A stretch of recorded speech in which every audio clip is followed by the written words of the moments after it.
Hi, good morning. My name is Kristin Kaufman, for those of y'all whom I've not had the opportunity to meet yet.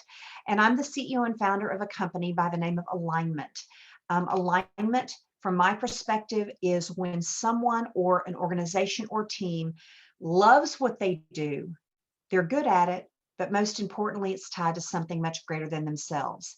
So, my organization is all around helping individuals, teams, and companies and organizations to tap into their strengths, how they want to contribute, how it absolutely can indeed serve the greater good, and ultimately, then they become at their most powerful. So every week I come on here a couple of times a week and just share musings, bits of wisdom that perhaps I've pulled from my clients or something that I've read, in the hopes that it will trigger something within yourself and potentially give you food for thought. So today, I actually wanted to talk about something that, frankly, is probably somewhat mundane, especially for those of us who have been in corporate America for as many years as I was before I went out on my own. And that is all around the concept of personal development. And those of y'all who know me know that I'm an ardent believer in continually trying to become the best that I can be, and certainly wanting everyone else to reach their potential as well. And that does not happen unless we are focused on personal development. But today, I actually want to take it to the concept of wanting and helping those of us who work together, whether this be peers of ours or more in particular, our constituents and our subordinates, on how they can actually focus on their personal development. And there are three things that I wanted to give you all to think about and how potentially you could add value to those people on your teams. Okay, the first is everyone, pretty much everyone, has career goals. And those career goals can take all sorts of shapes and sizes. And to think that that's a static goal is folly. Our career goals change all the time. They can, in fact, become more robust around the same goal, or they can completely change trajectories and shoot off into a different area or a different focus. And it's our job as individuals, and in particular of as leaders, to really understand what people's career goals are. Because once we understand that, then it's our sacred responsibility to help them get there. So let me give you just a personal example. When I started off in corporate America back, my goodness, back in the mid 80s, if you can believe it, I had very deliberate goals of what I wanted to achieve while I was in corporate America. There were milestones that I wanted to achieve, and they were annual, they were decades, they were, in fact, career aspirational goals for a lifetime. And I made those very known, not only to myself, but at the time to my parents, because my parents were really my touchstone and they helped me to stay focused around those goals.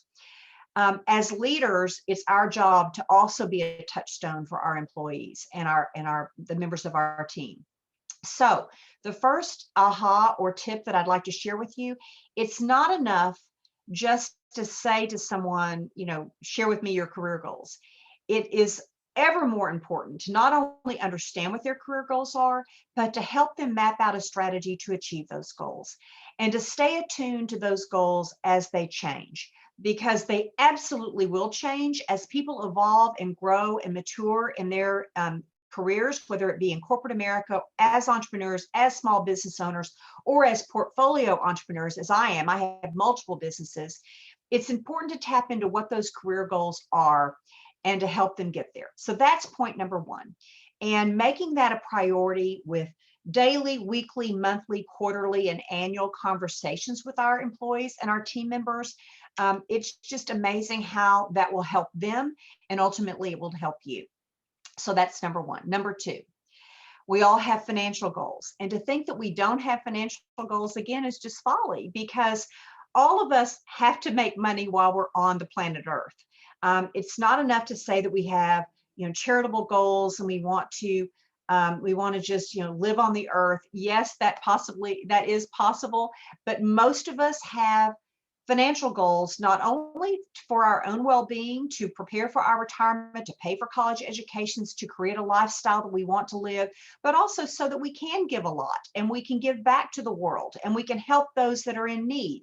All of us have various reasons for aspiring toward a financial goal. So again, as leaders within a team or an organization, it's important to understand what those financial goals are. Again, it's not enough to just say you want a merit increase this year, or you want to reach your quota. So you want to make X amount of money this year. It's ever more important to understand the why, again, to use the Simon Sinek adage of why we do what we do. Once we understand that, then that again helps us to encourage people when we need to be encouraged. Because right now, especially through the last 18 months during this pandemic, having that resiliency factor to keep on keeping on, regardless of whatever role it is that you're playing. It could be in corporate America, it could be in your own small business, as an entrepreneur, or whatever aspects of that that may show up. It's real easy to want to throw in the towel, especially given the last 18 months. However, once we understand what a financial goal is for someone, we can help to integrate that into their plan and to continue to remind them as to why they wanted to do what they want to do and to help them get there. That is our job as leaders. So the last piece that I would say relative to this concept of personal development is, it really is all about, this is the third prong, about taking a genuine interest in the people that work with us. People can spot a fraud or a fake a mile off, but the moment that you really understand what people want to achieve in their careers, how they want to contribute in their careers and their lives, and ultimately what they need and want to achieve financially, once we get that and we take a genuine interest in that, there's just nothing stopping us, because we can help them to stay resilient and ultimately to achieve whatever that destination is that they're trying to achieve. So that, I know that may sound very basic and somewhat motherhood and apple pie, but frankly, I think a lot of us have lost that in the last 18 months. I know that in my experience over the last 18 months, a lot of that has gone by the wayside in my own personal experience. So I'm just here to remind all of us that taking a personal interest, helping people develop personally and professionally, however they define that, and we basically help them stay focused on that. We remove barriers and obstacles as best we can. We continually give them that B12 shot, and we continually take that personal interest in them. Gives us a huge return on investment. So with that, I hope y'all have a great day. Again, my name is Kristin Kaufman. For those of y'all whom I've not met, I'm the CEO and founder of a company by the name of Alignment. We help people stay aligned to themselves, to their organizations and teams, and ultimately to the way in which they contribute in the world. And we help them create the lives and the careers that they want. If you're interested in following me, you can certainly follow me on YouTube, or you can follow me on my blogs. I'll put all of the contact information below this video. Would love for you to follow me and would love to be in service to you in any way that I can. Make it a great day.